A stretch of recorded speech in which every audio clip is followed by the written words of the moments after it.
আপনারা হয়তো জানেন যে এই বছর রেসলম্যানিয়া 41-এর পর ওটিসি রোমান রেন্সকে একেবারে দেখা যাবে সামারস্ল্যাম পে-পার-ভিউতে। তার আগে ওটিসি রোমান রেন্সকে দেখা যাবে না, কারণ এবার রেসলম্যানিয়া 41-এর পর হতে যাচ্ছে ব্যাকল্যাশ পে-পার-ভিউ, যে জায়গায় সচরাচর ব্যাকল্যাশ পে-পার-ভিউতে ওটিসি রোমান রেন্স তিনি রেসল করে থাকে না।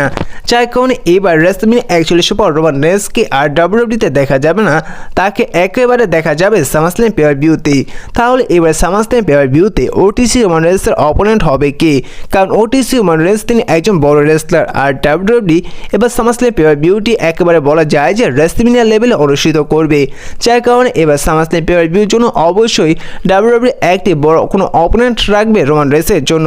যার কারণে আপনারা কনফার্ম ধরে নিতে পারেন যে এবার সামারস্ল্যাম পে-পার-ভিউতে ওটিসি রোমান রেন্সের অপোনেন্ট হবে সিএম পাঙ্ক। কারণ এবার রেসলম্যানিয়া 41-এ যে ট্রিপল থ্রেট ম্যাচটি হতে যাচ্ছে CM Punk versus Roman Reigns versus Seth রোলিন্সের মধ্যেই, এই ম্যাচটির মধ্যে সিএম পাঙ্ক তার ফেভার ইউজ করতে পারে, যার কারণে ফলে তিনি রোমান রেন্সকে ধোঁকা দিয়ে যুক্ত হতে পারে সিএম পাঙ্কের সাথে। যার কারণে সেই ট্রিপল থ্রেট ম্যাচটি হেরে যাবে ওটিসি রোমান রেন্স।